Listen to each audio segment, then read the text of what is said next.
ठीक है, तो आज हम दूसरा लेक्चर चालू करते हैं। अपना एनसीईआरटी कवर कर रहे थे। तो जो हमारा एल्केन होता है, एल्केन का जो हम रिएक्शन देख रहे थे, आपका कौन सा केमिकल रिएक्शन, तो उसमें पहला केमिकल रिएक्शन आता है क्या, सब्स्टिट्यूशन रिएक्शन। अब सब्स्टिट्यूशन रिएक्शन जो होता है एक्चुअली में आपके एनसीईआरटी में तीन होती हैं। एक होता है ईएफआर, इलेक्ट्रोफिलिक सब्स्टिट्यूशन रिएक्शन। दूसरा होता है एनएफआर, न्यूक्लियोफिलिक सब्स्टिट्यूशन रिएक्शन। तीसरा होता है FR, free radical substitution reaction. तो जो एल्केन देता है, मतलब जो एल्केन इसमें जो शो किया गया है, जो आपका ये सब्स्टिट्यूशन रिएक्शन है, वो कौन सा है बताइए, फ्री रेडिकल सब्स्टिट्यूशन रिएक्शन। तो एल्केन कौन दे रहा है यहाँ पे अभी, फ्री रेडिकल सब्स्टिट्यूशन रिएक्शन। चलिए हम एनसीईआरटी की लाइन पढ़ने से पहले हम आपको कुछ रिएक्शन को सिंप्लीफाइड करते हैं, ठीक है। चलिए, आपको पता है ये मिथेन है, मिथेन यानी एल्केन है, CH4, ठीक है। चलिए, प्लस इसका रिएक्शन हम करा दें Cl2 के साथ, ठीक है। अब आप इसको कैसे पहचानोगे, इतना रिएक्शन दे दिया है, आप कैसे पहचानोगे it is a free radical substitution reaction और नॉट, मतलब ये फ्री रेडिकल सब्स्टिट्यूशन रिएक्शन है या नहीं है। तो उसका कुछ कंडीशन होगा, या तो एरो पे लिखा होगा यूवी लाइट, ठीक है, या तो लिखा होगा सनलाइट, ठीक है, कोई दिक्कत नहीं, या तो फिर यहाँ पे हाई टेम्परेचर होगा, यहाँ पे होगा हाई टेम्परेचर, ठीक है, जैसे 573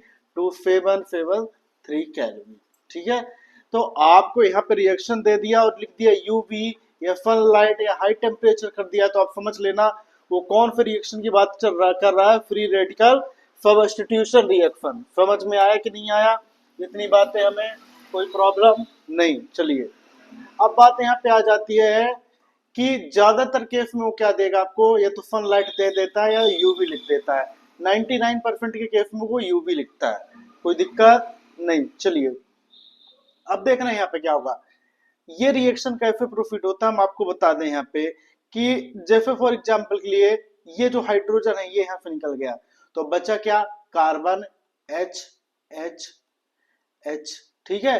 अब ये Cl2 था, तो यहाँ से एक Cl निकलेगा और ये Cl यहाँ पे आके जुड़ जाएगा, ठीक है, कोई दिक्कत नहीं। चलिए, अब बचा क्या, एक Cl यहाँ पे बचा, एक H यहाँ पे बचा, तो मिल गया HCl बाय प्रोडक्ट, ठीक है। चलिए, एक ये हुआ रिएक्शन। दूसरा रिएक्शन हम देखते हैं इसी के अंदर, कार्बन ये वाला, इसको उठा लेते हैं हम, ठीक है, क्लोरोमीथेन, CH और इधर हो गया हमारा Cl, ठीक है। अब इसका रिएक्शन दे देंगे हम किसके साथ, Cl2 के साथ, और यहाँ पे लिख दो आप H न्यू, ठीक है, H न्यू का मतलब होता है लाइट या सनलाइट, ठीक है। चलिए, अब आपको पता है कि यहाँ से क्या करिएंगे आप, देखो आप हर इसमें से क्या करो, एक हाइड्रोजन निकाल दो, तो ये एक Cl आपके पास है, एक Cl ये है, तो ये Cl आके यहाँ पे जुड़ जाएगा और ये H हट जाएगा, तो बचा क्या, CH Cl। अब यहाँ पे क्या हुआ, H हट गया तो आया क्या, Cl, ठीक है। तो हुआ क्या, ये H यहाँ पे गया, एक Cl यहाँ पे बचा, तो ये हुआ आपका HCl, ठीक है। तो यहाँ पे कितने क्लोरीन है, दो क्लोरीन है और दो हाइड्रोजन, तो आप इसको बोलोगे डाइक्लोरो, क्या है आपका बताइए, मिथेन, ठीक है। ये क्या हमारा क्लोरोमीथेन। चलिए, तीसरा रिएक्शन हम देते हैं किसके साथ, इसका, तो कार्बन, हाइड्रोजन, हाइड्रोजन, Cl, जितनी बार होगा रिएक्शन उतनी बार क्या निकलेगा, हाइड्रोजन, ठीक है। अब इसका रिएक्शन दे दो Cl2 के साथ, तो यहाँ पे क्या हो जाएगा, H न्यू। तो एक्चुअली में देखना, ये हाइड्रोजन एक निकाल दो आप, तो ये H निकलेगा और इसकी जगह पे आ जाएगा Cl, तो कार्बन, फिर उसके बाद आ जाएगा H, फिर Cl, Cl, Cl, और हो गया HCl। ये क्या हमारा बताइए, ये है ट्राइक्लोरोमीथेन, ट्राइक्लोरोमीथेन।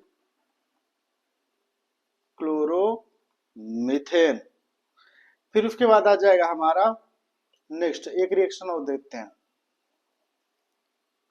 CH Cl, Cl, Cl।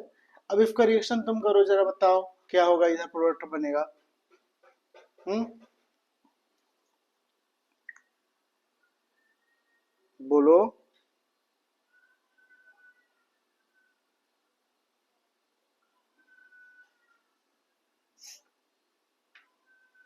ठीक है, चलिए। ट्राइक्लोरोमीथेन का नॉर्मली हम इसको क्या बोलते हैं, क्लोरोफॉर्म। ठीक है, क्लोरोफॉर्म। ये एनास्थेसिया की तरह एक्ट करता है। एनास्थेटिक यानी बेहोशी की दवा होती है, जो आपने देखा होगा मूवी वगैरह में। तो विलन को या किसी को आपने देखा होगा, क्या करता है वो, मुंह में एक रुमाल लगा देता है, तो कौन सा केमिकल होता है, क्लोरोफॉर्म, जिससे आदमी बेहोश हो जाता है। ठीक है, तो आपको पता है एक हाइड्रोजन है, ये हाइड्रोजन यहाँ पे निकाल दो, उसकी जगह पे आ जाएगा Cl। तो वो आपका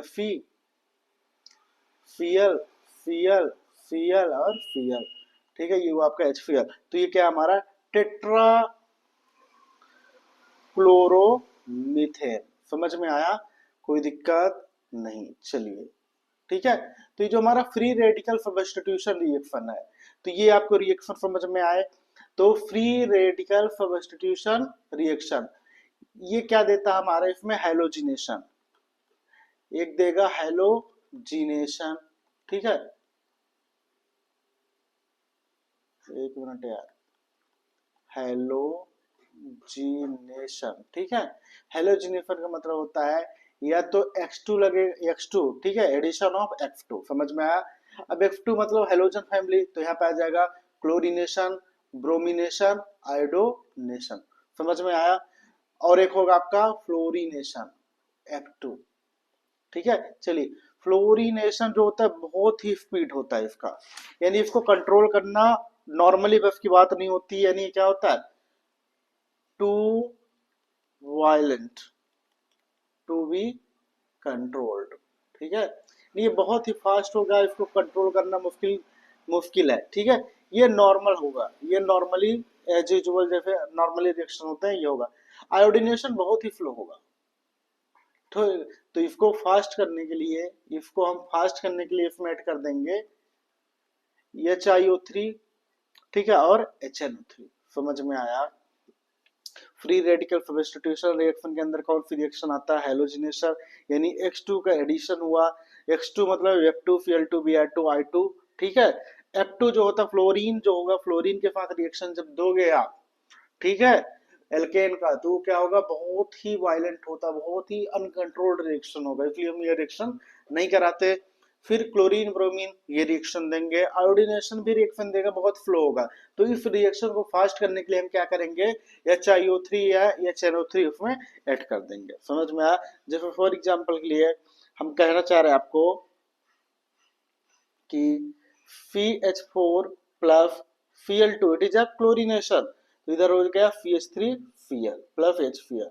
ठीक है, दूसरा हम देखें ब्रोमिनेशन, यानी Br2 के साथ रिएक्शन दे दें, तो CH4, तो इधर क्या हो जाएगा CH3Br, इधर आ जाएगा आपका HBr।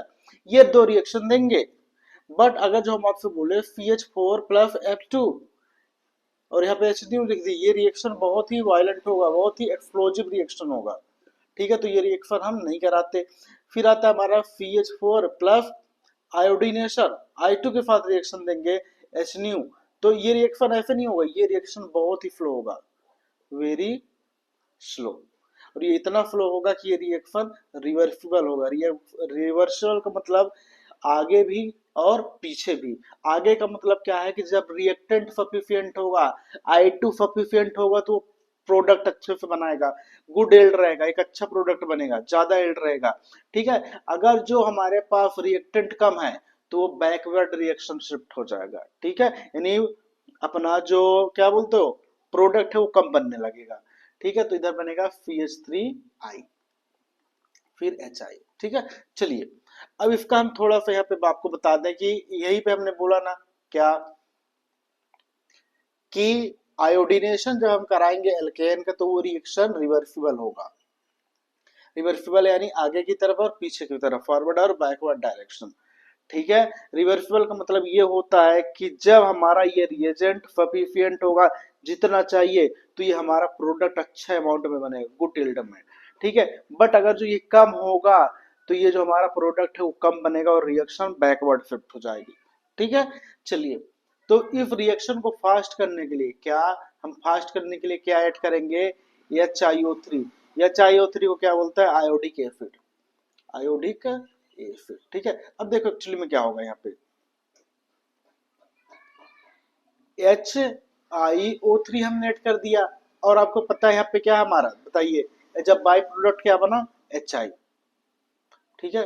तो 5HI, जब ये रिएक्शन होगा तो यहाँ पे क्या निकलता है, I2, ठीक है। फिर और इधर बन जाएगा आपका 3H2। देखो आयोडिक एसिड जो हमने डाला उसका रोल क्या है, कि ये आयोडिक एसिड क्या करेगा, HI के साथ रिएक्ट करेगा और यहाँ से निकाल देगा I2 गैस, ठीक है, आयोडीन। समझ में आया। अब बताओ यहाँ पे जो आपका HI है, यहाँ पे HI का ऑक्सीडेशन स्टेट होता है सॉरी -1, यहाँ पे आयोडीन का कितना है, 0। तो -1 से 0 होना मतलब इसका क्या हो रहा है, ऑक्सीडेशन, ठीक है। तो ये क्या है, ऑक्सीडाइजिंग एजेंट, ये HiO3 क्या है, ऑक्सीडाइजिंग एजेंट। ऑक्सीडाइजिंग एजेंट वो होते हैं जो दूसरे का तो क्या कराएंगे, ऑक्सीडेशन, और खुद का करा देंगे रिडक्शन। समझ में आया, कोई प्रॉब्लम नहीं। चलिए अब देखते हैं ये एनसीईआरटी में लिखा है कि नहीं लिखा है।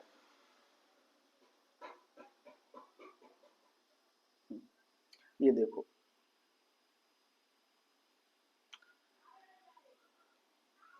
Halogenation take place either at a higher temperature और इन प्रेजेंस ऑफ सनलाइट और यूवी लाइट, ये हमने आपको बताया, ठीक है। चलिए नेक्स्ट रिएक्शन आगे हम चल के आपको दिखाते हैं, ये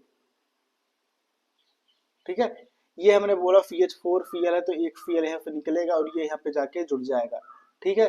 फिर ये एक Cl यहाँ पे निकलेगा और ये Cl यहाँ पे जाके जुड़ जाएगा, तो 2 Cl हो गए। एक Cl यहाँ पे जुड़ेगा और यहाँ पे हो जाएगा, तो 3 Cl हो गया। इसी को हम बोलते हैं क्लोरोफॉर्म। एक Cl यहाँ पे निकलेगा और एक Cl यहाँ पे जाके जुड़ जाएगा, तो 4 क्लोरोफॉर्म, 4 क्लोरीन हो गए, ये टेट्राक्लोरोमीथेन। तो ये रिएक्शन हमने आपको डीपली बता दी है, कोई डाउट नहीं। फिर भी डाउट हो रहा है तो पूछ लेना भैया, ठीक है, ऐसा तो है नहीं। एक मिनट, देखो 26-27 वाली एनसीईआरटी तुम पढ़ रहे हो कि समझ वाले हो, ठीक है। अब देखो CH3 का रिएक्शन कराओगे Cl2 के साथ, यानी C2H6 के साथ, ठीक है, यानी ये क्या हमारा इथेन। अब इथेन का रिएक्शन दोगे तो एक ही H निकल जाएगा और एक Cl आके जुड़ जाएगा, तो CH3 CH2 क्लोरोइथेन, ठीक है। एक बात और इम्पोर्टेंट है क्या, कि देखिएगा रेट ऑफ रिएक्शन किस पे डिपेंड करेगा, पहला डिपेंड करेगा हेलोजन पे, ठीक है, हेलोजन यानी X2 पे। तो हमने बोला था ना फ्लोरीन बहुत फास्ट होता है, फिर क्लोरीन, फिर ब्रोमीन और फिर आयोडीन, ठीक है। सबसे फ्लो क्या होगा हमारा, आयोडीन। दूसरा ये डिपेंड करता है nature of alkene. Nature of alkene का मतलब होता है 3 डिग्री, 2 डिग्री और 1 डिग्री एल्केन। समझ में आया, कोई दिक्कत नहीं। ऐसा क्यों होता है, क्योंकि जो कार्बोकेटायन जो यहाँ पे क्या बनेगा, फ्री रेडिकल जो बनेगा वो 3 डिग्री, 2 डिग्री और 1 डिग्री फ्री रेडिकल ऐसे स्टेबिलिटी होती है, ठीक है ना, कोई दिक्कत नहीं। अब देखो यही चीजें लिखा है यहाँ पे, rate of reaction of alkene with hydrogen कितना होगा, F2Cl2Br2I2, ये हाइड्रोजन के बारे में बात है। फिर उसने दूसरा क्या कहा है कि rate of replacement of hydrogen of alkene is 3:1, ठीक है, ठीक है, एक मिनट यार। फिर उसने बोला fluorination is too violent to be control, हमने बोला ना फ्लोरिनेशन फास्ट होगा but iodination is very flow and reversible reaction. समझ में आया। तो इसके बाद में हमने आपको क्या बताया, it can be carry out in the presence of oxidising agent. हमने बोला था ना कि इसमें आप क्या ऐड करोगे, ऑक्सीडाइजिंग एजेंट, और क्या ऐड करोगे, बोलिए, HiO3 है, HNO3, ठीक है। ये देखो ये हमने आयोडीनेशन का नॉर्मल रिएक्शन है। फिर ये है रोल ऑफ HiO3। HiO3 क्या करता है, HI के साथ रिएक्ट करेगा और 3I2 के साथ बना देगा और H2O, ठीक है। अब देखना एक्चुअली में क्या हो रहा है, HI कहाँ पे आया, यहाँ पे आया, ठीक है। ये जो रिएक्शन हुआ नॉर्मली तो HI मिल गया, HiO3 हमने लिया है, तो ये क्या बना देगा, आयोडीन। अब ये आयोडीन बनाया गया, यानी रिएक्टेंट हमारे पास हो गया ज्यादा, आयोडीन हो गया ज्यादा, तो ये आपका गुड यील्ड में बहुत अच्छी तरीके से हमें मिला जाएगा। तो ठीक है, चलिए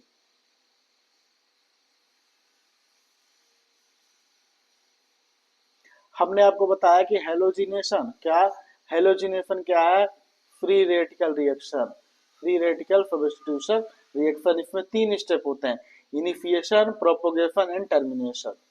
ठीक है, याद रखिएगा, इनिशिएशन, प्रोपोगेशन एंड टर्मिनेशन। चलिए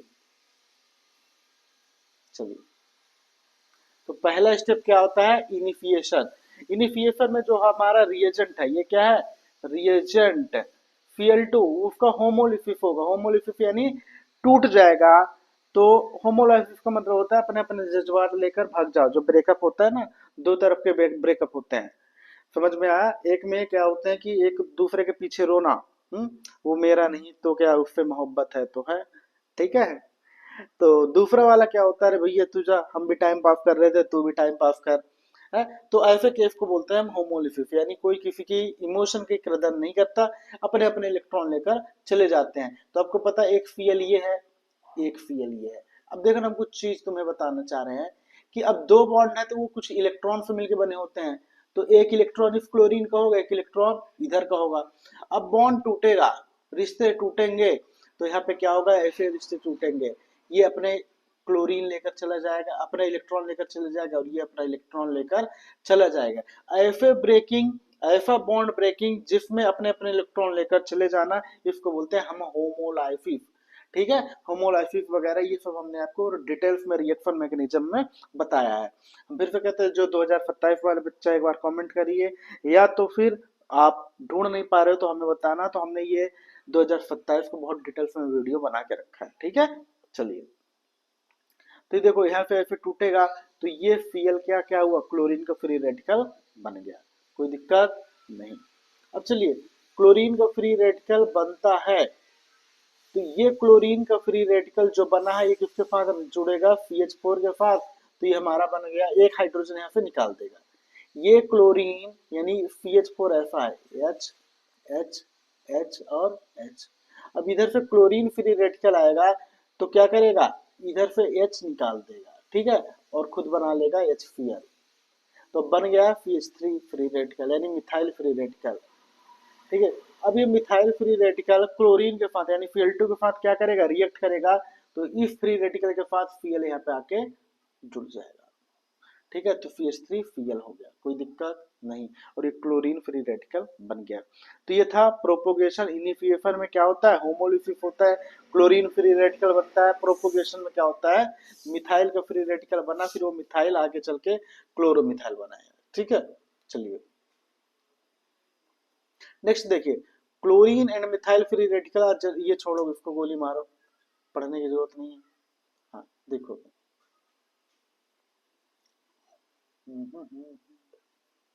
ठीक है, कोई दिक्कत ना।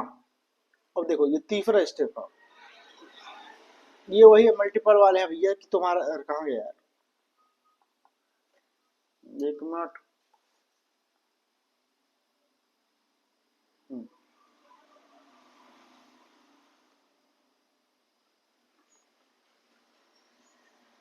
चलो अब देखो इधर क्या होता है एक्चुअली में। देखो ये CH3Cl है, ये क्लोरीन फ्री रेडिकल जुड़ा तो बन गया CH2Cl। ठीक है, कोई दिक्कत नहीं, ये गलत है, एक यहाँ पे Cl2 आएगा। ठीक है, चलिए, CH2Cl है और Cl है, तो यहाँ पे आपको एक और आ जाएगा CH2Cl2। अच्छा चलो, ठीक है ठीक है, सही है, ठीक है, कोई दिक्कत नहीं, हमें इनसे कोई मतलब नहीं, हमें केवल एक ही चाहिए था, वो वाला। ठीक है, इतना कोई नहीं पूछेगा। फिर टर्मिनेशन में क्या होता है, टर्मिनेशन में क्या होता है कि फ्री रेडिकल आपस में टकराएंगे, ये फ्री रेडिकल बन गया, दो मिथाइल के फ्री रेडिकल यहाँ पे मिलके क्या बना दिए, इथेन। तो आपसे कोई पूछे कि मिथाइल का रिएक्शन जब देते हैं, मिथेन का रिएक्शन देते हैं, तो इथेन कैसे बनता है, तो आप बोलोगे टर्मिनेशन में दो मिथाइल ग्रुप आपस में जुड़ जाते हैं। ठीक है, CH3Cl क्या हुआ आपका, CH3Cl ये हमारा प्रोडक्ट है, ये प्रोडक्ट है, और ये सब आपके बाय प्रोडक्ट है, ये रिमूव हो जाएंगे। ठीक है, अब देखिए कुछ चीजें यहाँ पे, देखो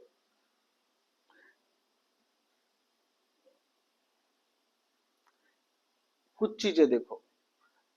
The above mechanism help us to understand the reason for the formation of ethane as a byproduct during the chlorination of methane। ये इंपॉर्टेंट है कि आपसे कोई पूछे कि इसमें जब हम एल्केन का रिएक्शन देते हैं, क्लोरीनेशन कराते हैं, तो क्लोरो में मीथेन बनता है, बट बाय प्रोडक्ट इथेन कैसे बन जाता है? तो आप बोलोगे कि यहाँ पे क्या होता है, मिथाइल मिथाइल की कपलिंग रिएक्शन होती है, दोनों मिथाइल आपस में क्या होता है, टकराते हैं और आपस में जुड़ जाते हैं। ये देखो, ठीक है, कोई दिक्कत नहीं। चलिए, एक लाइन और इम्पोर्टेंट है, कौन सी लाइन, जो हम आपको यहाँ पे बता दें। कहाँ पे बताएं बोलो, यहाँ पे। चलो, हाँ यहाँ पे लिख देते हैं, ठीक है। चलो, नोट, अरे रुको यार,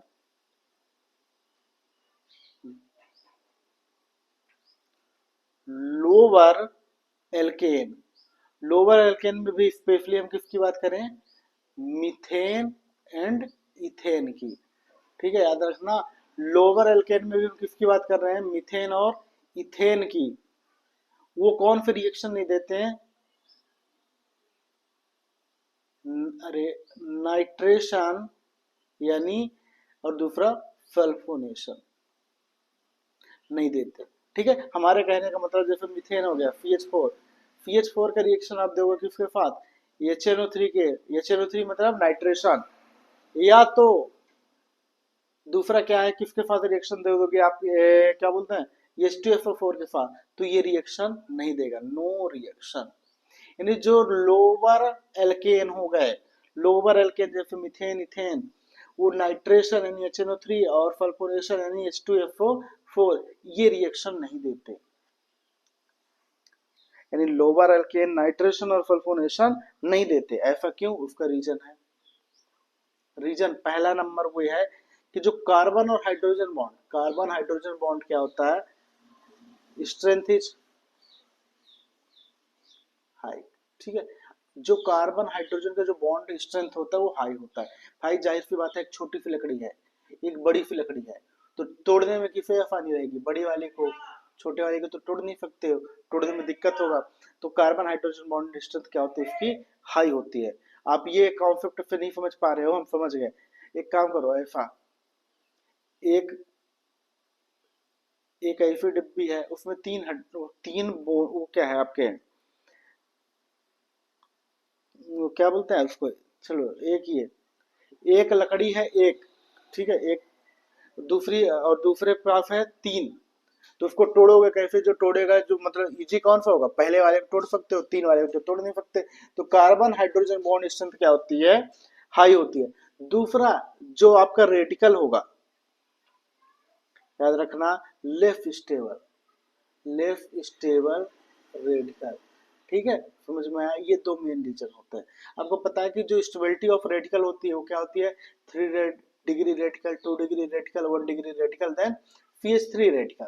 और जो आपका CH4 है, तो CH4 से क्या रेडिकल बनेगा, CH3, तो CH3 रेडिकल जो है बहुत ही क्या होती है, फ्लो होती है, बहुत ही बोल सकते हो कि अनस्टेबल होती है, लो स्टेबल होती है, ठीक है। दूसरी बात ये भी आती है कि कहीं ना कहीं पे ये क्या होता है आपके, बोलिए, नॉन पोलर नेचर के होते हैं, नॉन पोलर नेचर, ठीक है। चलिए, तो आप फिर नॉन पोलर को गोली मारो। आपसे कोई पूछे कि एल्केन यानी लोअर एल्केन, मीथेन और इथेन नाइट्रेशन और सल्फोनेशन क्यों नहीं देते, तो आप दो रीजन बोलोगे, क्या कि जो बॉन्ड स्ट्रेंथ होती है कार्बन हाइड्रोजन की वो ज्यादा होती है, स्ट्रॉन्ग होती है, और जो इंटरमीडिएट बनेगा CH3, वो क्या होता है, लेस स्टेबल होता है। समझ में आया, तो ये दो रीजन हो गए। अब इसी रीजन को वो कह रहा है यहाँ पे, देखो ये वाला,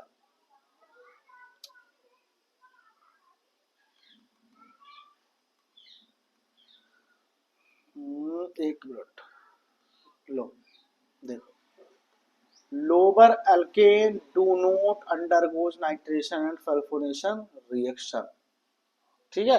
इसका हमने रीजन भी बता दिया आपको क्यों। तो आपसे कोई पूछे तो पहला, यार पहला क्या है, पहला बोलिए, कार्बन हाइड्रोजन बॉन्ड स्ट्रेंथ क्या है हमारा, बताइए, हाई। दूसरा रीजन क्या है, जो हमारा इंटर फ्री रेडिकल बनेगा, फ्री रेडिकल वो क्या होगा, अनस्टेबल। जो यहाँ पे इंटरमीडिएट क्या है, वो फ्री रेडिकल, और फ्री रेडिकल वो अनस्टेबल होता है। ठीक है, समझ में आया। चलिए, तो एक एक लाइन हो गई हमारी सब्स्टिट्यूशन रिएक्शन की, कोई दिक्कत नहीं। चलो नेक्स्ट हम देखते हैं, तो ये हो गया अपना, देखो भाई दूसरा होता है हमारा कंबस्शन रिएक्शन। क्या, कंबस्शन रिएक्शन, देखो सीधी सी बात है, कंबस्शन रिएक्शन को हम तीन टाइप में देखेंगे। एक कंट्रोल्ड, ये कंबस्शन को ही बोलते हैं ऑक्सीडेशन। क्या, ऑक्सीडेशन। ठीक है, चलिए यहाँ पे हम कुछ चीजें देखते हैं।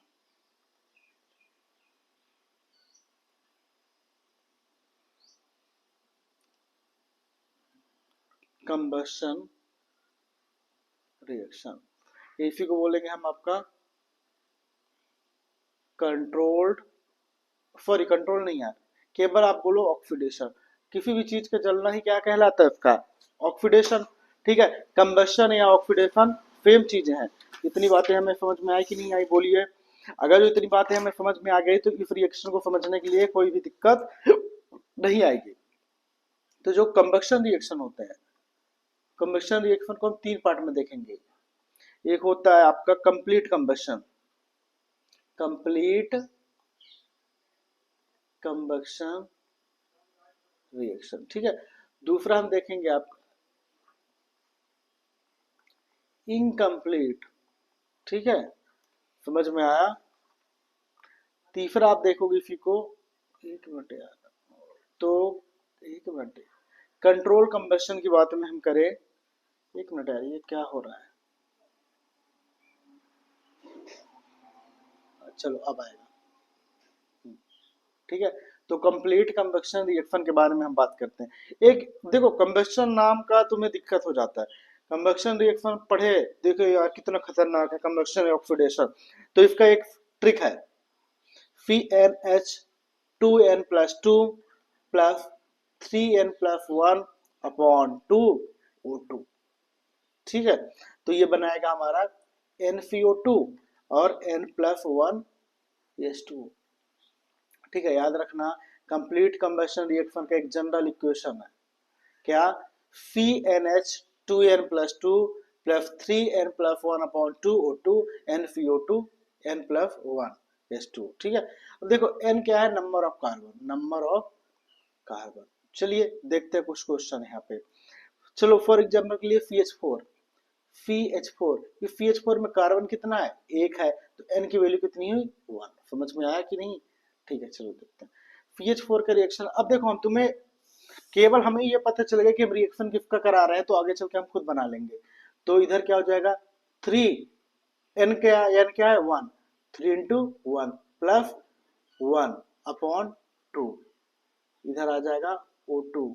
ठीक है, कोई दिक्कत हो तो बताओ। यानी 3+1 कितना हो गया, 4, और 4 डिवाइडेड बाई 2 कितना हो गया, 2। तो आप डायरेक्टली ऐसे लिख दो या तो 2 लिख दो, मतलब आपका इधर क्या है NCO2, n मतलब 1, तो CO2 हो गया, n+1 यानी 2H2O। ठीक है, या इसी को NCERT में लिखा है CH4 प्लस 3+1 कितना हो गया 4 अपॉन 2 कितना हो गया 2। ठीक है, तो ये हो गया 2O2 और इधर हो गया हमारा CO2 और 2H2O। कोई दिक्कत नहीं। चलिए नेक्स्ट हम देखते हैं दूसरा रिएक्शन, एक देखते हैं जरा, C4H10। C4H10 का रिएक्शन हम देखेंगे तो उसमें क्या होता है, देखिए अब इसमें n की वैल्यू कितनी है, 4 है। ठीक है, अब देखिए C4H10 में n की वैल्यू यानी कार्बन कितना है, 4 है, तो कितना हो गया n+1, तो 3 इंटू 4+1 अपॉन 2O2। ठीक है, चलिए अब रिएक्शन देंगे तो हमारा इधर क्या था, जनरल इक्वेशन बताइए। जनरल इक्वेशन था NCO2, तो जितने कार्बन यानी 4CO2 प्लस 4+1 यानी 5H2। कोई दिक्कत नहीं, आप इसी को क्या लिख सकते हो, 4 3 12 प्लस 1 13, 13/2। ठीक है, कोई दिक्कत नहीं। अब चलो इसी चीज को हम देखते हैं किसमें, NCERT में। कहाँ गया भाई, ये देखो CH4 का रिएक्शन दिया है 2O2। देखो आगे तुम ये जनरल इक्वेशन देखो, ठीक है। चलो फी कितना है, CH4 2O2, तो N+1 वाला ये रूल, यही वाला रूल लगाओगे यहाँ पे, ठीक है। तो आपका क्या बनेगा, CO2 और 2H2O, ठीक है। F4 यानी 4 है तो 4 CO2 और 4 + 1 5H2O, ठीक है। N+1H2O, कोई दिक्कत नहीं। अब 4 है तो 4, सॉरी 3 × 4 + 1/2 कर दोगे तो 13/2O2 आ जाएगा, कोई दिक्कत नहीं। ये देखो ये हीट 890 किलो जूल, यार देखो समझ में आ रहा है कि जब कंप्लीट कंबशन करो, याद रखना कंप्लीट ऑक्सीडेशन करो एल्केन का, या कंप्लीट कंबशन करो, कंप्लीटली जला दो एल्केन को, तो वहां से जो हीट निकलेगा बहुत तेजी से, बहुत ज्यादा निकलता है, 890 किलो जूल पर मोल। मतलब एक मोल एल्केन को जलाओगे तो 890 निकलेगा मीथेन से, एक मोल मीथेन से कितना हीट निकलेगा, 890 किलो जूल। इसी तरह एक मोल मीथेन से कितना हीट निकलेगा, 2875 किलो जूल। इतना ज्यादा निकलता है, और ये इतना ज्यादा हीट होता है ना, इसीलिए हम एल्केन का यूज किस में करते हैं, एज अ फ्यूल। हमने आपको पहले ही दिन आपको बताया था कि हम आगे चल के आपको बताएंगे कि हम हाइड्रोकार्बन यानी एल्केन का ही यूज क्यों करते हैं फ्यूल बनाने के लिए, एल्केन का ही यूज हम क्यों करते हैं पेट्रोल डीजल बनाने के लिए, केरोसिन ऑयल बनाने के लिए। रीजन ये है कि एल्केन का जब कंप्लीट कंबशन होता है, कंप्लीट ऑक्सीडेशन होता है, एल्केन जब पूरी तरह से जल जाता है तो बहुत ज्यादा हीट देता है, ठीक है। जैसे एग्जाम्पल के लिए मीथेन का एक मोल को आप क्या करो, बर्न कर दो, कंप्लीटली ऑक्सीडाइज कर दो, तो 890 किलो जूल मिलेगा। दूसरी तरफ आप ब्यूटेन को जला दो तो क्या मिलेगा, 2875 किलो जूल, ठीक है। इसलिए हम केफ का यूज करेंगे, क्या आप बनाते हैं, फ्यूल इसका। ये जो निगेटिव साइन आप देख रहे हो, निगेटिव साइन का मतलब होता है हीट रिलीज हो रही है, निगेटिव साइन का मतलब होता है हीट का रिलीज होना, ठीक है। और जब हीट रिलीज होना मतलब इसको बोलते हैं एक्सोथर्मिक रिएक्शन। निगेटिव मतलब एक्सोथर्मिक रिएक्शन, समझ में आया। चलिए ये देखो, अब यहाँ पे कुछ चीजें लिखी हैं, पढ़ो भाई। Due to evolution of large amount of heat during a combustion alkane are used as a fuel, ठीक है। यही चीजें हमने बताई ना कि इतनी ज्यादा हीट रिलीज करती है कि हम इसका क्या यूज करते हैं, फ्यूल की तरह, यानी पेट्रोल, केरोसिन ऑयल, डीजल, ये सब बनाने के लिए, सीएनजी, एलपीजी। कोई दिक्कत नहीं। चलिए ये कंट्रोल हुआ। दूसरा हम करेंगे आपका इन कंट्रोल, कहा गया, एक कंट्रोल्ड ऑक्सीडेशन हो गया, दूसरा हम देखेंगे आपका, कहा गया यार, इनकम्प्लीट कंबक्शन, ठीक है। इनकम्प्लीट कंबशन यानी पूरी तरह से एल्केन नहीं जलेगा, एल्केन पूरी तरह से ऑक्सीडाइज या कंबक्शन नहीं होगा। क्यों, क्योंकि यहाँ पे कंट्रोल चीज हम रखेंगे। कंट्रोल चीज मतलब यहाँ पे एक बोला जाए कि जो एयर है या ऑक्सीजन है वो इनसफिशियंट अमाउंट, जितना हमें ऑक्सीजन देना चाहिए उतना हम नहीं देंगे, तो insufficient, insufficient amount of oxygen हम ऐड करेंगे। यानी जो ऑक्सीजन है हम उसको पूरी तरह जितना चाहिए या जितना O2 चाहिए उतना हम नहीं देंगे, कम देंगे तो जितना उसको जलना चाहिए पूरा वो उतना पूरा नहीं चलेगा, इनकम्प्लीट कंबशन होगा। फॉर एग्जाम्पल के लिए जैसे हमारा मिथेन है, आपको पता है मिथेन का आपने कंप्लीट कंबशन कर दे, फीफी मतलब तुम्हारे कॉलेज वाला फीफी नहीं, यहाँ पे कंप्लीट कंबशन है। मिथेन का अगर जो आपने कंप्लीट कंबशन किया तो आपको क्या बनता था, CO2 plus H2O, carbon dioxide और वाटर। बट मिथेन का इनकम्प्लीट कंबशन करा दो, इनकम्प्लीट कंबशन करा दो तो इधर क्या बनेगा, कार्बन सॉलिड, ठीक है। जो कार्बन है फिर ब्लैक ब्लैक रहेगा, ठीक है, प्लस H2O, 2H2O, ठीक है। अब ये जो कार्बन सॉलिड है, कार्बन सॉलिड का यूज हम पता है किसमें करते हैं, जो हमारे पास जो मशीन होती है ना, वो प्रिंटर, तो प्रिंटर में हम किस इसका यूज करते हैं, इंक बनाने के लिए यूज करते हैं, ठीक है। ये देखो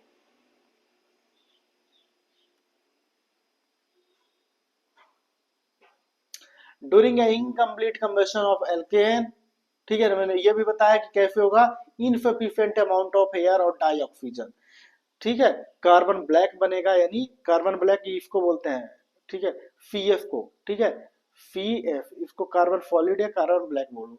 जब अब इसका यूज किस में करते हैं, इंक बनाने में करते हैं, प्रिंटर के इंक में, और ब्लैक पिगमेंट अगर जो कोई हमें ब्लैक करना है या फिल्ट्रेशन के लिए हम यूज करेंगे।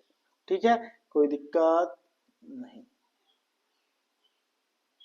ये देखो इसने इनकम्प्लीट करा, मीथेन का इनकम्प्लीट ऑक्सीडेशन कंबशन कराया, तो क्या हुआ, यस ट्रू। ठीक है, चलिए कार्बन सॉलिड, ये देखो, चलिए फिर नेक्स्ट है हमारा कंट्रोल्ड ऑक्सीडेशन। कंट्रोल्ड ऑक्सीडेशन ये बहुत इंपॉर्टेंट बात है यार यहाँ पे। देखो ऑर्गेनिक केमिस्ट्री को समझना है तो कुछ चीजें समझिए, आप उसके कैटलिस्ट को समझिए। अगर जो आपने एल्केन का रिएक्शन, यानी देखो alkane are on heating with ये dioxygen, high high temperature high pressure पे होगा in the presence of suitable catalyst, छोड़ो इसको गोली मारो। ठीक है, अगर जो आपने मीथेन का रिएक्ट ऑक्सीडेशन करा है किसके साथ, कॉपर के साथ, याद रखना। ये कंडीशन याद कर लो यार, कंडीशन इंपॉर्टेंट है। वो तुमसे डायरेक्टली कंडीशन दे देगा और पूछ लेगा क्या, बोलिए, कि आगे चल के प्रोडक्ट क्या बनेगा। एल्केन का देखो यहाँ पे क्या, एल्केन का अगर जो आप ऑक्सीडेशन करा रहे हो किसकी प्रेजेंस में, कॉपर की प्रेजेंस में, हाई टेम्परेचर पे 523 केल्विन और 100 एटीएम प्रेशर पे, तो इधर क्या बनेगा हमारा, एल्डिहाइड, सॉरी एल्कोहल। ठीक है, तो ये बन गया CH3OH, यानी ROH, ये बन गया हमारा मिथेनॉल एल्कोहल। ठीक है, कोई दिक्कत नहीं। उधर एल्केन का आपने अगर जो किसके साथ करा दिया, मोलिडेनम ऑक्साइड, MO2O3 क्या है, मोलिडेनम, मोलिडेनम ऑक्साइड। ठीक है, अगर जो मिथेन का मोलिडेनम ऑक्साइड के साथ करा दिया तो इधर क्या बनेगा, एल्डिहाइड। ठीक है, एल्केन का अगर जो आपने किसके साथ करा दिया है, MO2O3, ठीक है, मोलिब्डेनम ऑक्साइड के साथ करा दिया तो इधर क्या बन जाएगा, एल्डिहाइड। ठीक है, ये आप डायरेक्टली याद रखो तो आपको सॉल्व करने में वहां पे बहुत आसानी होगा, क्योंकि वहां पे आपका जो नीट है वो क्या है, MCQ बेस्ड है। ठीक है ना, फिर आप बोल रहा है, देखिए यहाँ पे, अगर जो आपने एल्केन का यानी इथेन, इथेन भी तो क्या हमारा एल्केन का रिएक्शन आपने किसकी प्रेजेंस में करा दिया, मैग्नीज एसिटेट, ये क्या है, मैग्नीज एसिटेट। ठीक है, यानी एल्केन का रिएक्शन आपने दे दिया किसके साथ, मैग्नीज एसिटेट के साथ, तो क्या बना देगा, कार्बोक्सिलिक एसिड। ठीक है, ये देखिए इथेनॉइक एसिड बनाती है। तो एक रामबाण तो याद रखो कि एल्केन का अगर जो आपने रिएक्शन दिया किसके साथ, कॉपर के साथ, एल्केन का कॉपर के साथ ऑक्सीडेशन किया तो क्या बनाएगा, कार्ब वो एल्कोहल। पर दूसरी तरफ एल्कोहल का अगर जो सॉरी आपका मिथेन का यानी एल्केन का रिएक्शन दिया मोलिब्डेनम ऑक्साइड के साथ तो बनाएगा एल्डिहाइड, जैसे मिथेनॉल। फिर अगर जो आपने इसका रिएक्शन एल्केन का रिएक्शन किसके साथ दे दिया, मैग्नीज एसिटेट के साथ, तो ये क्या बना देगा, एसिड, कौन सा, कार्बोक्सिलिक एसिड। ठीक है, ये तो टिप में याद रखना, कोई दिक्कत नहीं।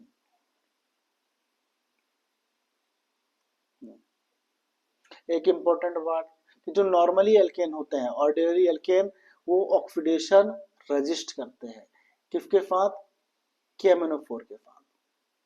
ठीक है, याद रखना, normal oxidation, normal oxidation sorry normal alkane, ठीक है, बट ऐसा एल्केन जिसके पास 3 डिग्री हाइड्रोजन हो, वो क्या करेगा, वो आगे चल के क्या बना देगा, एल्कोहल। ठीक है, चलिए इस लाइन को हम आपको समझाते हैं, ये कहाँ पे, यहाँ पे।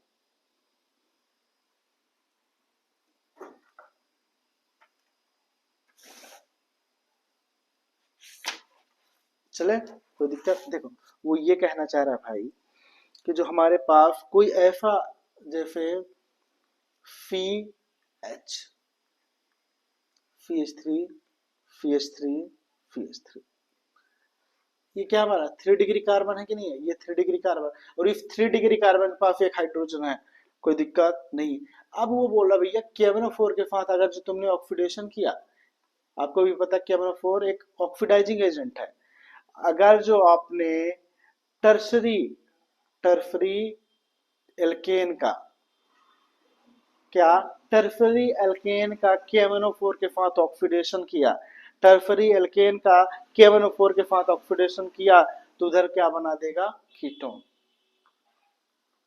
ठीक है, समझ में आया, ये चीजें याद कर लो।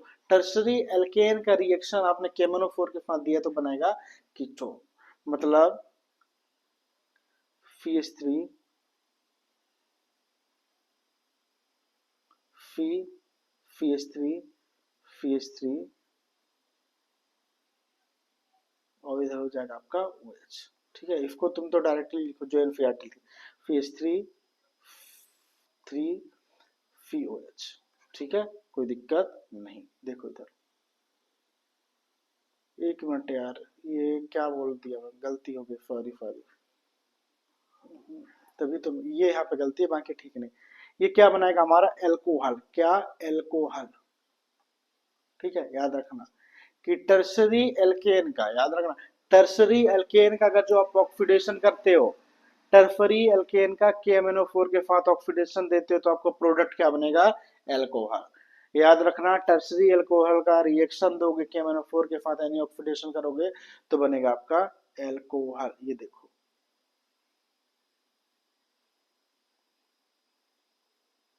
ये है ना, एक मिनट यार, कि ऑर्डिनरी एल्केन, ऑर्डिनरी एल्केन मतलब जो ऑक्सीडेशन को जैसे जिनके पास हाइड्रोजन नहीं है, ठीक है, नॉर्मली समझो, नॉर्मली एल्केन। बट ऐसे एल्केन जिनके पास हाइड्रोजन है तो क्या करेगा, एल्कोहल दे देगा। ठीक है, KMnO4, यानी टर्शरी, क्या, टर्शरी एल्केन का रिएक्शन KMnO4 के साथ दो तो उधर बन जाएगा OH यानी एल्कोहल। ठीक है, कोई दिक्कत नहीं। फिर उसके बाद होता है हमारा क्या, ऑक्सीडेशन। ठीक है, सॉरी, आइसोमराइजेशन, कहाँ गया यार, ये आइसोमराइजेशन। ठीक है, आगे आपको आइसोमराइजेशन नहीं पता तो हम बताएंगे कि मतलब मॉलिक्यूलर फार्मूला सेम रहेगा, उसका अरेंजमेंट डिफरेंट रहेगा। जैसे देखो इधर,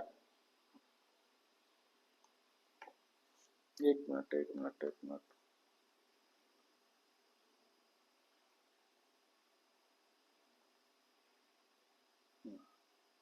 चलो ये देखो, एन हेक्सेन है कि नहीं है, इसका रिएक्शन तो मैं किसके साथ करा दिया है, एनहाइड्रस एल्युमिनियम क्लोराइड और HCl। याद रखना रिएजेंट इंपॉर्टेंट होता है, तो ये क्या बना देगा, 2 मिथाइल पेंटेन और 3 मिथाइल पेंटेन, ये दोनों ही क्या है, एन हेक्सेन के आइसोमर है। नहीं समझे, चलो देखो, ये बोल रहा भैया कि जैसे CH3, फिर CH2, फिर CH2, फिर CH2, फिर CH2, दो, दो चार पांच, एक और ले लो CH3। ये क्या हमारा हेक्सेन है, दो दो चार एन हेक्सेन। अब ये बोल रहा है तुम इसका रिएक्शन किसके साथ करा दो, एनहाइड्रस AlCl3, बट मीडियम क्या ले लो, HCl, यानी एसिडिक ले लो। ठीक है, तो ये आइसोमर में बदल जाएंगे, मतलब एक, दो, तीन, चार और पांच, और एक ले लो यहाँ पे CH3। ठीक है, चलो दूसरा आइसोमर क्या बन जाएगा, CH3, C, CH, CH2, CH3। ठीक है, यहाँ पे आ जाएगा हमारा CH3। ठीक है, तो कितने हैं, 1 2 3 4 5, 2 मिथाइल पेंटेन और ये हो जाएगा 3 मिथाइल पेंटेन। ये वही चीजें हैं, देखो यहाँ पे बोल रहे हैं क्या, कि क्या बनाती है 2 मिथाइल पेंटेन और 3 मिथाइल पेंटेन, आइसोमराइजेशन का मतलब। ठीक है, यानी जो मेजर प्रोडक्ट है वो एक मिनट, हाँ ठीक है, चलिए कोई दिक्कत, समझ में आया नहीं। नेक्स्ट है हमारा एरोमेटाइजेशन। एरोमेटाइजेशन का मतलब होता है, देखो कंडीशन इंपॉर्टेंट है भाई, ये क्वेश्चन आया भी था इस बार, कि एन एल्केन को जिसका फिक्स हो या 6 से ज्यादा कार्बन हो, अगर जो हम इसको हीट करें 773 केल्विन पे और 10 से 20 एटमॉस्फेरिक प्रेशर पे, तो आगे चल के क्या बना देगा, cyclic compound in presence of oxide of vanadium, molybdenum और क्रोमियम। ये देखो Cr2O3 क्रोमियम का ऑक्साइड है, वेनेडियम ऑक्साइड यानी Fe2O5 और MO2O3 O3 मोलिब्डेनम। ठीक है, याद रखना, बस इतनी चीजें लिखते हैं। एक मिनट, वो केवल इतनी चीजें लिख दे,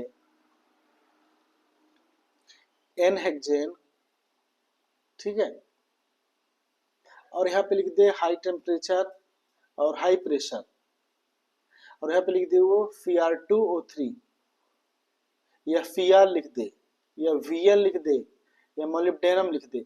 इतनी चीजें लिख दे तो आप समझ लेना कि इसका क्या होगा, साइक्लाइजेशन होगा। ठीक है, साइक्लाइजेशन मतलब जैसे फॉर एग्जाम्पल 1 2 3 4 5 6, 6 कार्बन है तो ये 6 कार्बन अभी नॉर्मल है, अनब्रांचिंग है, तो ये किसमें कन्वर्ट हो जाएंगे, साइक्लिक में।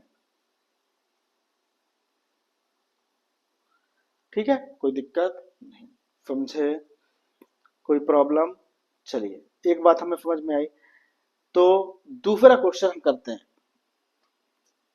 अब हमारे पास अगर जो कोई है, ये 6 कार्बन का था, 7 कार्बन हो जाए, 1 2 3 4 5 6 7, 2 2 4 5 6 1 7।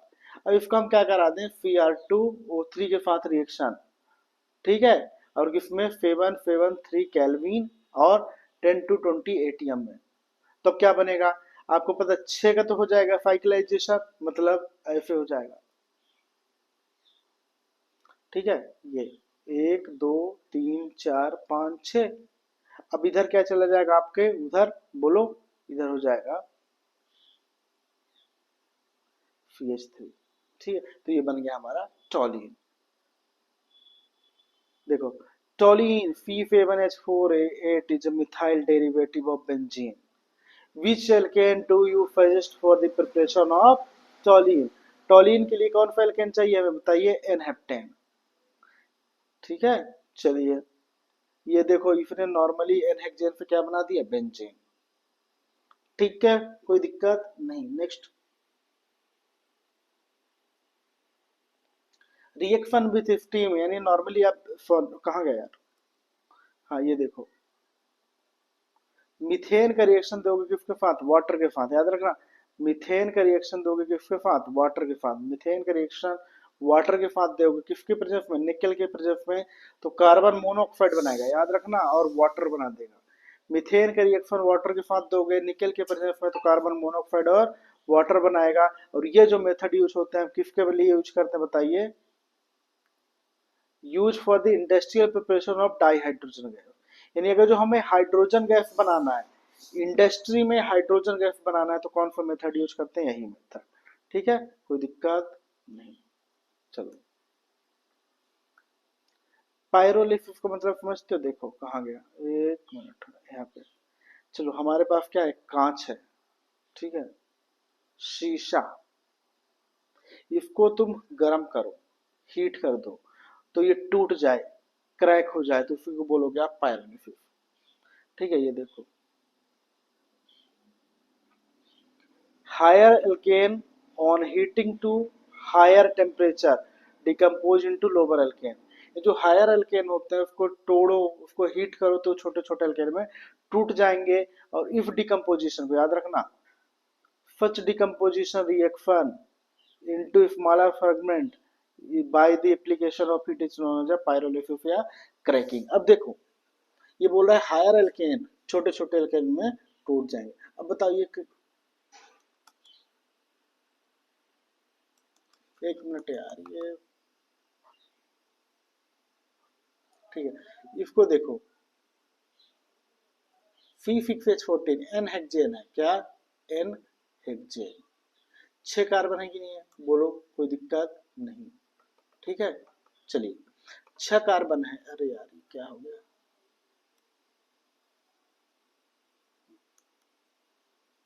चलो, देखो 6 कार्बन है, तो इसको, ये हायर एल्केन है, क्या है, हायर एल्केन है।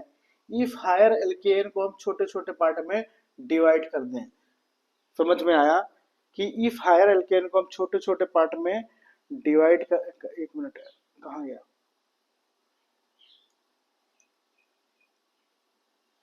देखो, इस हायर एल्केन को हम क्या करें, हीट करेंगे तो छोटे छोटे एल्केन में टूट जाएगा। C6H12 में टूटा, C4H8 में टूटा, C3H6 में टूटा, ये छोटे छोटे एल्केन में टूट गया, इसी को बोलते हैं पायरोलिफिक। देखो ये टूट गया कि नहीं टूट गया, और टूटने का मतलब ये नहीं है कि इसका फार्मूला चेंज हो जाएगा, उतना ही रहेगा टोटल कार्बन। देखो इसमें तो डायरेक्टली 6 कार्बन है और हाइड्रोजन 14 है, 12 इधर और 2 इधर, तो कितने हो गए 14। इधर कितने हैं 4, 4 कार्बन यहाँ पे और 2 इधर, तो 6 कार्बन हो गए, 8 6 14 हाइड्रोजन हो गए। 3 इधर है 2 इधर है और 1 इधर है, तो 6 हाइड्रोकार्बन हो गए, और 6 4 10 और 4 हाइड्रोजन। ठीक है, यानी टूटेगा तो उतना ही प्रोपोगेशन में टूटेगा। ठीक है, कोई दिक्कत नहीं।